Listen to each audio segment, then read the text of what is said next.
Hello and welcome back to my channel. So I have been away for a little while. I won't bore everyone with the details of where I've been.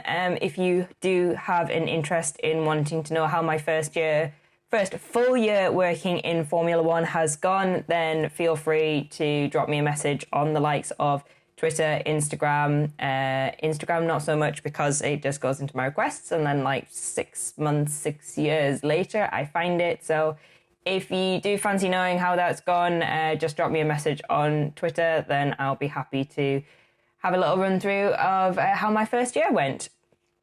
However, back to business. Very sorry, I currently am looking with my hair like Hagrid who's just discovered bleach. Anyway, back to the actual interesting stuff. So it is the start of the 2022 season. We are literally dancing on the cusp of it.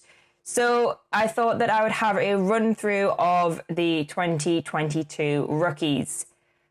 I do have a lot of notes, so if you see me looking down randomly and not just having like weird moments of not concentrating and being awkward and not maintaining eye contact, I have all of the notes because they are all of the rookies.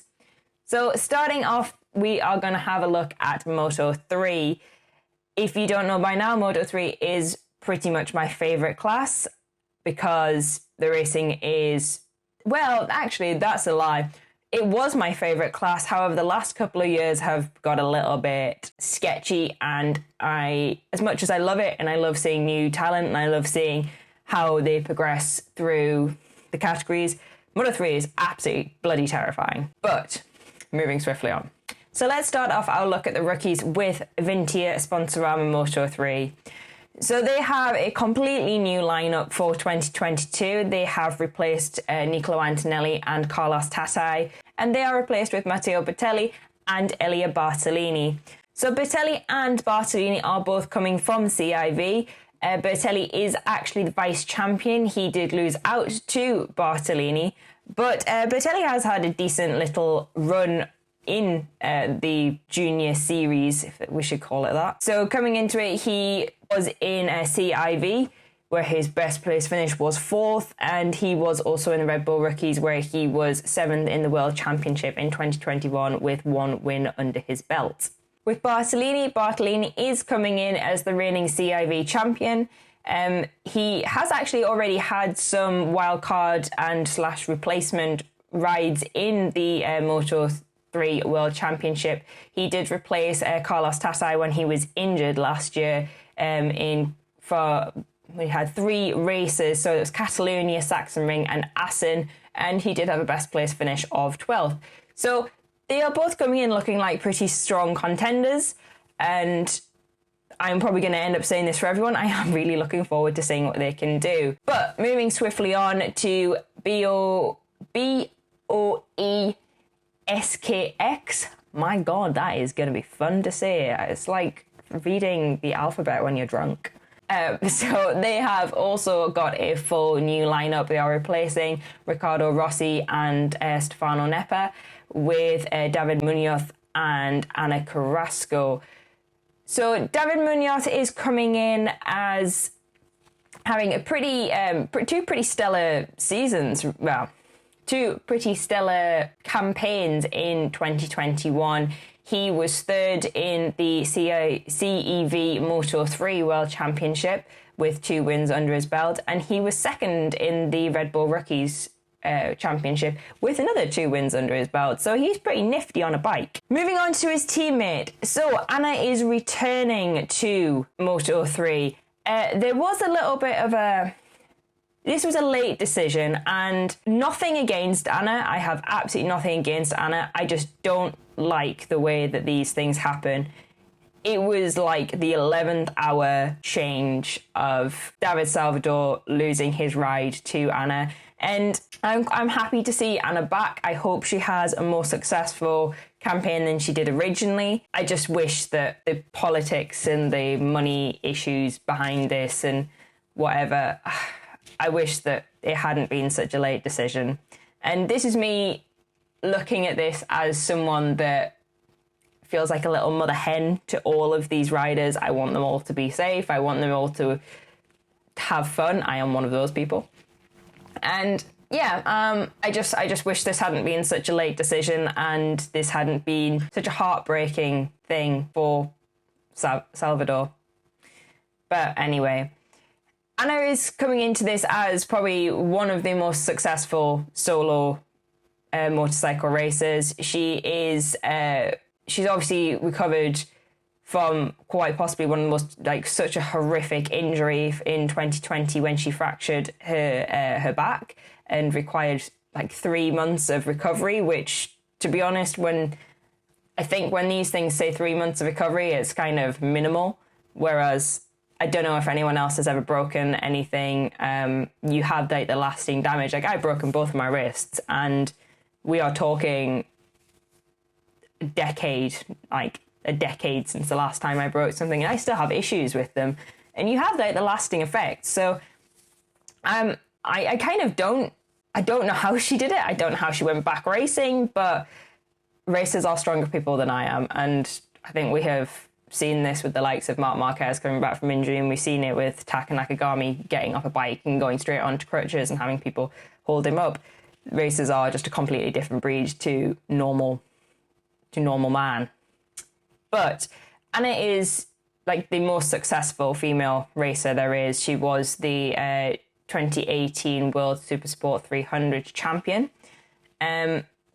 So I am looking forward to seeing if her time away in those championships is going to be able to help her this time round. I really hope it does, because I would love to see a woman being in the championship like this, because it's just great it's just nice to see a bit of diversity. And motorsports is not exactly the most diverse of sports, let's face it. Moving on. Let's just move away from that subject. Moving on. CIP Green Power. So they are replacing Max Koffler with rookie Joel Kelso. So Kelso has actually been in Moto3 for 4 races in 2021, where he did score 2 points, which was pretty nifty for someone who was just coming in as wildcard appearances. Kelso had been in CEV, where he finished 4th in the championship. CIP are not actually one of these ones that's had a full-blown change of the guard. He will be partnering Kaito Toba, who will be in his second year with the CIP team. So hoping that there is going to be another success story there. CIP do have... They have been known to save people's career. However, who knows? I don't know. I'm hoping for good things for Joel, because he seems like a nice kid with the very interesting nickname of Naranjito, Little Orange. Sorry to all the Spaniards out there that I have just butchered your language, but don't worry, I will never butcher as much as I butcher Italian. You can count on that. Next up is Honda Team Asia. So they are another one that's had a complete change. So they have replaced Yuki Kuni and Andy Farideh-Zahar with Mario Aggi and Tayo Furusato. 2 boys that have been quite unlucky with injuries as of late. So starting with Mario Aggi. Aggi spent 2020 competing in CEV and Red Bull Rookies, which you will notice as we carry on through the rest of the rookies is a running theme. If it seems that if you do CEV, you do Red Bull Rookies too, because why not? I don't know. Gets your name out, I guess. So Aggi was 12th in CEV with a best place finish of 4th, and in Red Bull Rookies he ended the year in 15th with a best of 5th. So he was actually supposed to have a couple of wildcard appearances at the back end of 2021. However, before he wildcarded in Portimao, he actually broke his femur, so ended up sitting out of it, because obviously you cannot ride with a broken leg. Which is a real shame, because he is actually super, super popular from what I have seen online and what I have heard people say. I was quite disappointed that we didn't get to see him ride in Portimao, but training injuries just classic. It's an absolute classic. And it's a classic because his teammate, Versato, will actually sit out of the Qatar GP because he has fractured his right ankle. Yeah, motorbike race is going to motorbike race. It's just, yeah, classic. So Versato is actually the reigning Asia Talent Cup. I'll stop playing with the Velcro. Asia Talent Cup champion with 7 wins. He also took part in Red Bull Rookies, where he finished 11th in the championship. However, he did miss the first 4 rounds of it, so allowing for a little bit of leniency with his overall finish. It will be, yeah. I mean, good on him to finish 11th rather than way further down. Ignore me just turning all of the notes over. Next up is a completely new team to the grid, and it is MT Helmets. So MT have one rider that's already on the grid, who was on the grid for the last couple of years, and the rookie of Diogo Moreira. Sorry if I said that wrong. I'm not good with names, to say the least. I'm not good with words, really, which is terrible when it is my job not to speak them. I write them. But maybe not. So Moreira is another one that has competed in both CV and Red Bull Rookies. In CV, he was 11th in the World Championship with the best of 3rd, so he has had a lovely little podium. And in Red Bull Rookies, he was 6th with his best of 2nd, and he will be partnering Yamanaka for the year, who is moving on from the Prustel unit. Next up is the current reigning world champions of Moto3, team world champions. Well, actually, they also had the world champion. Anyway, Red Bull KTM IO. So obviously Pedro Acosta, the incredible Pedro Acosta, has moved up to Moto2 because I think there probably would have been riots in Spain if he hadn't. He will be replaced by Danny Holgado. So Holgado is the current reigning CV Moto3 world champion. He was also 3rd in the world championship for Red Bull Rookies with 2 wins. He is also another one that has had a couple of wildcard appearances. He wildcarded in Catalonia, where he finished 15th, and he also replaced Dennis Onju when Onju had that infamous ban after America, and he replaced him for Misano and for Portugal. He actually finished Portugal in 13th, which is pretty good going for your second time on the Red Bull bike. For Catalonia, he was actually on the CIP machine, so a completely different outfit. And he actually finished 15th, which is very good going. Holgado was originally kind of announced at Tech 3, but was bumped up to IO later in the year for reasons unknown, or for reasons that are speculatory, to say the least. He will be joining Jaume Masia, who will be competing again with the Red Bull team and hoping for a slightly more consistent year. And I actually hope Masia is one that I hope Masia can be fighting for the championship this year. I like Jaume, and he just seems to have moments where he has flashes of really fantastic riding, and then he just kind of drops off and then comes back. It's weird. I hope he can find some more consistency this year, because I think he'd be pretty lethal on that bike with some consistency. So next rookie is Ivan Ortola. If I've said that name wrong, I am very sorry. I'm not 100% sure how to say it, so I eagerly await hearing an interview with him where he says his name. Anyway, Ortola will be joining another new team to the grid, Team MTA. Ortola is currently the vice champion in CV, because he finished 2nd place. Obviously, if you don't know what vice champion means, 2nd place. He also competed in Red Bull Rookies, where he finished 4th with a win to his name. Get my words out. He will be joined at MTA by Stefano Nepper, who is moving over from BOE. So yeah, they are one of the ones that has taken the vacated spot of the likes of Grassini and Petronas.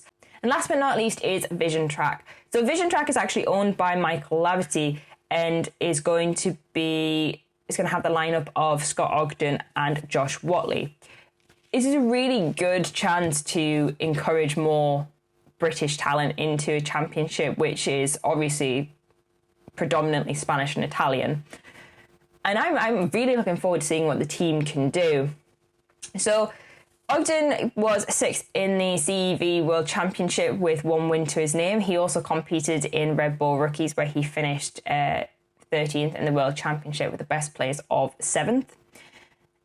Josh was competing in, I think, just CEV, where he finished 19th with the best place of 9th. So I'm really looking forward to seeing what the Vision Track boys can actually do, not just because of the British bias, but also pretty much because I love an underdog story. I mean, I'm wearing... Smack my mic. I'm wearing an Del Diablo top that I actually got in his rookie year. So, yeah. He may have had a pretty decent rookie year, but he was always seen as the underdog. And I like to see pretty much how they can progress as they go on. And I hope the best for them. They're both lovely guys. They really deserve this shot. And I look forward to seeing what they can do, to be honest. Moving on to team changes. So there hasn't just been a load of new teams, new riders coming in. There's also been quite a lot of team changes. Like, Moto3 is pretty much musical chairs this year. It's unbelievable. So first up is Prustel under the new name of CF Moto Racing Prustel. I'm going to forget that. They're going to be Prustel to me till the end of time. So they are replacing Yamanaka and Salach with Xavier Artigas and Carlos Tatai. I'm just going to absolutely whip through these because let's face it, we all know who they are after the last few years of them being here, or year of them being here. The Leopard Racing will be replacing Xavier Artigas with Tatsuki Suzuki. He will be partnering Dennis Fodger as he no doubt goes for the championship again.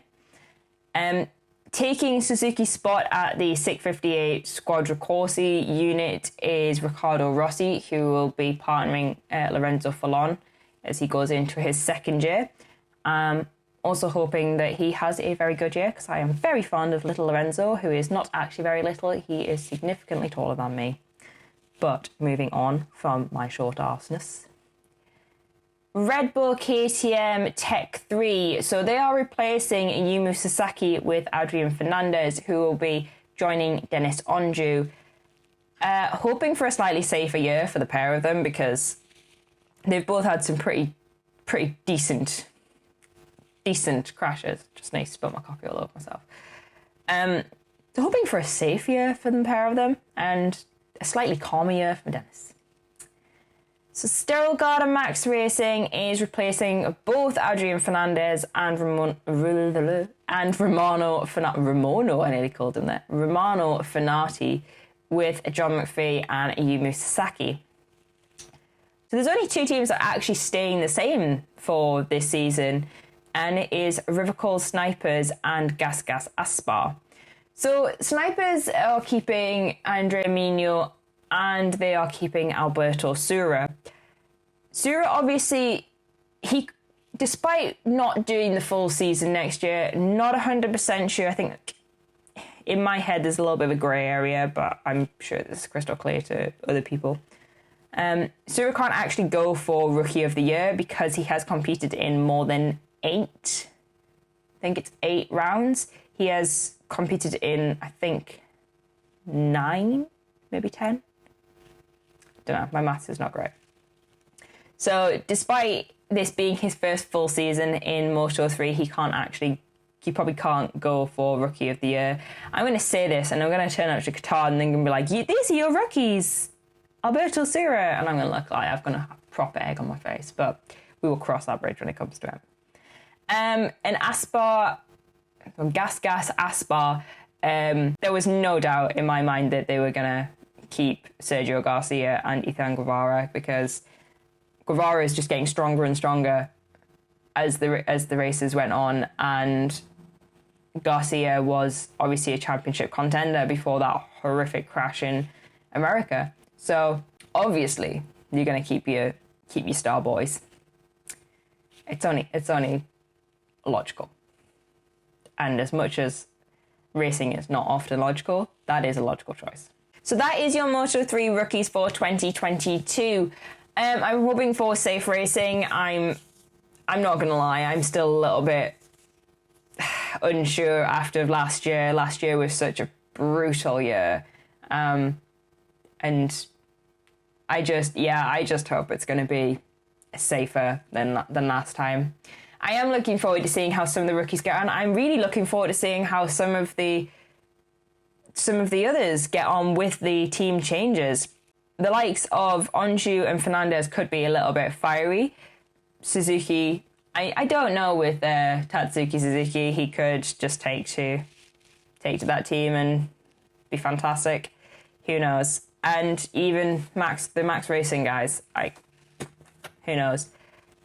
I look forward to seeing how the year progresses, and actually how people get on, because it'll be interesting to see if we have another year like last year where there was just some pretty unexpected results, but less of the terrifying pack racing and stupidity. Let me tell you, if we have any more stupidity in qualifying, I can't do it.